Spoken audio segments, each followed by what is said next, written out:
ہمارا مقصد جو ہے وہ صرف اور صرف اپنی ذات کی پہچان ہے۔ انسان کیا ہے؟ اللہ کا خلیفہ ہے انسان، اور جس کو اللہ نے خلافت دی، جس کو اللہ کریم نے فرشتوں سے سجدہ کروایا، وہ بہت عظیم ہے۔ وہ اتنی عظمت کی بلندیوں پر ہے کہ جب شیطان نے، جب ابلیس نے سجدہ کرنے سے انکار کیا تو اللہ نے اس کو کیا کر دیا؟ رہبہ درگاہ کر دیا۔ انسان کو بنایا اور اللہ نے اس میں اپنی روح پھونکی۔ اس روح پھونکنے کے بعد وہ مقدس ہو گیا، وہ اتنا مقدس ہو گیا کہ اللہ نے فرشتوں سے کہا اس کو سجدہ کرو۔ پھر اللہ نے اس کو دنیا میں اتارا، پھر اللہ نے اس کو اپنا نائب بنایا اور اس تک فرشتے بھیجے، پیغام پہنچایا۔ اور ابلیس نے کیا کہا؟ ابلیس نے کہا کہ میں اس کو گمراہ کروں گا۔ تو اللہ نے کیا کہا تھا کہ جو میرے بندے ہیں ان پر تمہارا اختیار نہیں چلے گا۔ تو اللہ کے بندے کون ہیں جن پر شیطان کا اختیار نہیں چل سکتا؟ تو ہم اگر صبح سے شام تک اپنا انالیسس کریں، اپنا جائزہ لیں، تو کیا ہم شیطان سے پیچھا چھڑوا چکے ہیں؟ ہم محفوظ ہو چکے ہیں شیطان سے، یا شیطان کے اختیار میں ہیں؟ رستے تو دو ہی ہیں نا، ایک تو رستہ ہے رحمان کے بندوں کا رستہ، اور دوسرا ہے شیطان کے بندوں کا رستہ۔ جو سینٹر والا رستہ ہے وہ نفاق کا رستہ ہے، منافقت کا رستہ ہے، اور منافق کا جو انجام ہے اس کے بارے میں قرآن کے بڑے سخت الفاظ ہیں کہ وہ تو جہنم کے بھی نچلے گڑھوں میں ان کے لیے جگہ بنائے گی۔ اور منافقین کے لیے اللہ نے کیا کہا تھا؟ نبی کریم علیہ السلام نے عبداللہ بن ابی کے لیے اس کے بیٹے کے کہنے پر دعا مانگی تھی، تو اللہ نے کیا کہا تھا کہ اگر تم 70 بار بھی اس کے لیے بخشش مانگو تو میں اس کو نہیں بخشوں گا۔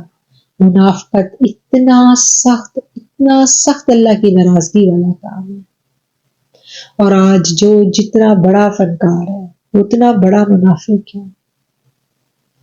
کہ میرے شفیق رسول جس کو اللہ نے منع کر دیا، وہ رسول جس کو اللہ نے اپنے نام دیے، جس کو رؤوف بنایا، جس کو رحیم بنایا، جس کو رحمت للعالمین بنا کے دنیا میں بھیجا، اس رسول کو اللہ نے کیا کہہ دیا کہ تم 70 بار بھی اس کے لیے بخشش مانگو تو میں نہیں بخشوں گا۔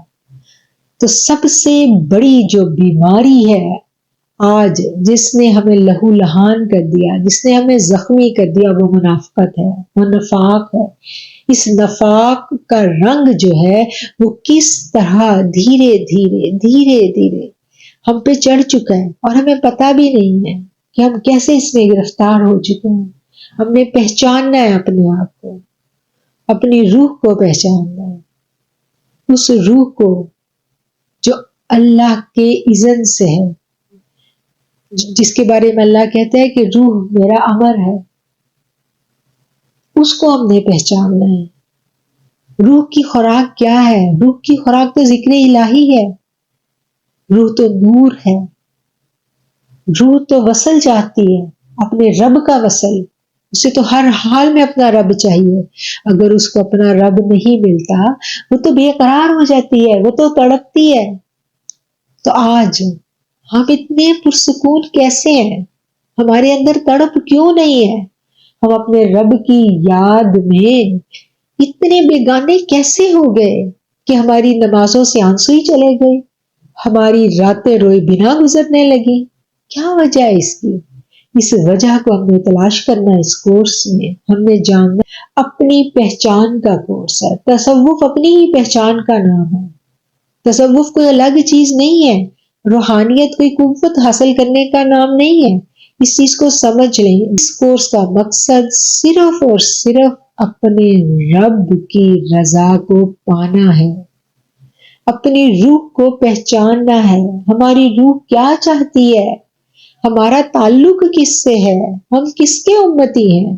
ہم اتنے خاص ہیں، ہم اتنے اہم ہیں کہ ہمارے لیے کوئی رویا، 14 صدیاں پہلے کوئی رویا ہمارے لیے، اور اتنا رویا، اتنے آنسو بہائے انہوں نے ہمارے لیے، ہماری ہدایت کے لیے۔ اور آج جب ان کا نام آتا ہے تو ہمارے دل نرم ہو جاتے ہیں. کیوں ہوتے ہیں؟ ان کے نام پہ ہماری آنکھیں کیوں بھیگتی ہیں؟ اگر بھیگتی ہیں تو الحمدللہ، اگر نہیں بھیگ رہی تو کیوں نہیں بھیگ رہی؟ محبت رسول صلی اللہ علیہ وآلہ وسلم کے بنا ہم اپنے رب کو نہیں پا سکتے. اس چیز کو ہم نے سمجھنا ہے. ہماری روح کو جو چیز تقویت دیتی ہے، جو ہمیں تصوف کی جو اصل ہے اس سے روشناس کرواتی ہے، وہ صرف اور صرف محبت رسول صلی اللہ علیہ وآلہ وسلم ہے. جب تک ہم نے دیکھا کہ صحابہ کرام کی زندگیوں کی ہم سٹڈی نہیں کرتے، ہمیں یہ ادب رسول سمجھ میں نہیں آتا. ہم نے ادب رسول صحابہ کرام سے سیکھنا ہے کہ صحابہ کرام کس طرح رسول اللہ کا ادب کیا کرتے تھے، ان کا کیا طریقہ کار تھا، ان کے دل کیسے رسول اللہ صلی اللہ علیہ وآلہ وسلم کی محبت میں پورے کے پورے بھیگے ہوئے تھے. جو وہ بات کرتے تھے آقا علیہ الصلوۃ والسلام سے، وہ کیسے کرتے تھے. اور آج ہم دیکھتے ہیں کہ آج جب رسول اللہ صلی اللہ علیہ وآلہ وسلم کی بات آتی ہے، ان کے طریقے کی بات آتی ہے، تو ہمارا رویہ کیا ہے؟ ہمیں اس چیز کو سمجھنا ہے کہ آج ہم دیکھتے ہیں کہ جو تصوف اور روحانیت ہے، اس کے بارے میں بہت غلط فہمیاں پائی جاتی ہیں. اس غلط فہمی کا ہم نے ازالہ کرنا ہے کہ ایسا کچھ نہیں ہے. جو لوگ سمجھتے ہیں کہ جو روحانیت والے لوگ ہیں وہ صرف پھونکے مارنے والے اور دم کرنے والے اور تعویذ دینے والے ہیں. نو، ایسا نہیں ہے. روحانیت کا مقصد جو ہے وہ اپنی باطن کی اصلاح ہے، اپنے دل کو منور کرنا ہے، اپنے دل میں نبی کریم علیہ الصلوۃ والسلام کی محبت کا وہ چراغ روشن کرنا ہے، جس چراغ سے ہم روشنی بن جائیں اور اس روشنی میں ہم حق اور باطل کو پہچان سکیں، سچ کیا ہے ہم جان سکیں، اپنی اصلاح کر سکیں. یہ اپنی اصلاح کا کورس ہے. ہم سب انفرادی طور پہ اپنی ذات پہ محنت کریں گے. ایک شخص آیا تھا نا ایک بزرگوں کے پاس، اس نے کہا کہ حضرت مجھے اجازت دیجیے، میں تبلیغ کرنا چاہتا ہوں. تو آپ نے فرمایا کہ تمہیں اجازت ہے، لیکن تم نے بولے بنا تبلیغ کرنی ہے. تو بولے بنا تبلیغ کیسے ہوگی؟ بولے بنا تبلیغ کردار سے ہوتی ہے. 3 گھنٹے کا خطاب وہ کام نہیں کرتا. جو معاملات آپ کے درست ہیں اگر کسی شخص کے ساتھ، اور 5 منٹ کا جو آپ کا لین دین ہے، 5 منٹ کی جو آپ کی سٹنگ ہے، جو آپ کا عمل ہے، وہ دوسرے کو متاثر کر جاتا ہے. تو بات وہی ہے کہ محنت ہم نے اپنی ذات پہ کرنی ہے. ہم نے جو ڈنڈا اٹھانا ہے وہ اپنے لیے اٹھانا ہے. اپنی ہی بری عادتوں کو ہم نے چھوڑنا ہے، اپنی برائیوں سے ہم نے جان چھڑوانی، یہ نہ ہوگی. اور جب نبی کریم صلی اللہ علیہ وآلہ وسلم سے پوچھا گیا تھا نا، صحابہ کرام نے جب پوچھا تھا، جب آپ حدیث کا مفہوم بیان کر رہی ہوں، اللہ کریم الفاظ کی کمی پیشی معاف کرے، جب آپ نے زمانہ آخر جو تھا اس کے فتنوں کا ذکر کیا، تو نبی کریم صلی اللہ علیہ وآلہ وسلم سے صحابہ نے پوچھا کہ اس وقت پھر ہم اپنے ایمان کو کیسے بچائیں گے؟ تو آپ نے فرمایا تھا کہ ایمان والے اکٹھے ہو جائیں. یعنی ایک ہول کی شکل جب آپ اختیار کر لیتے ہیں، ایک جماعت کی شکل، ایک گروپ کی شکل اختیار کر لیتے ہیں، تو پھر کیا ہے کہ پھر ایک دوسرے سے تقویت ملتی ہے. ہم مل کے اس چیز سے زیادہ قوت حاصل کر لیتے ہیں. جس کے پاس تھوڑی سی بھی ایمان کی روشنی ہے، یہ تھوڑی تھوڑی جب ملتی ہے تو یہ بہت ساری چکا چوند بن جاتی ہے، جس سے پورا ماحول روشن ہو جاتا ہے. جیسے ننھی ننھی چنگاریاں جو ہے یہ مل کے ایک الاؤ کو روشن کر دیتی ہیں. جیسے پرندے جب ہوا میں اڑتے ہیں نا، تو ایک پرندہ نہیں اڑتا، وہ ہول کی شکل میں اڑتے ہیں، وہ مل کے اڑتے ہیں تاکہ ہوا کا جو دباؤ ہے وہ اس سے لڑ سکے. بالکل اسی طرح ایمان والوں کی بھی مثال ہے. اسلام میں اجتماعیت پہ بڑا زور دیا گیا ہے. اور جو آج ہم نے باتیں کی، ان باتوں کو ہم ایک دفعہ ریویو کر لیں.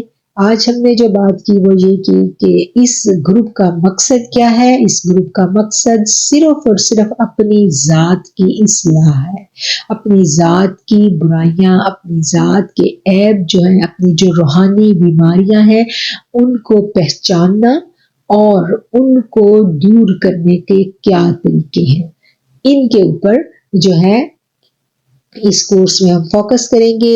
دوسرا اس گروپ کا جو سب سے مین مقصد ہے وہ اپنا تعلق رسول صلی اللہ علیہ وآلہ وسلم ہم نے پختہ کرنا ہے، آقا علیہ الصلوۃ والسلام سے محبت اور ادب رسول کیا ہے اس کو ہم نے سیکھنا ہے۔ نبی کریم علیہ الصلوۃ والسلام رہتی دنیا تک رسول ہے، وہ آج بھی ہمارے پیغمبر ہیں، آج بھی ان کا جو فیضان ہے وہ جاری ہے، اور بحیثیت امتی ہمارا کیا فرض ہے۔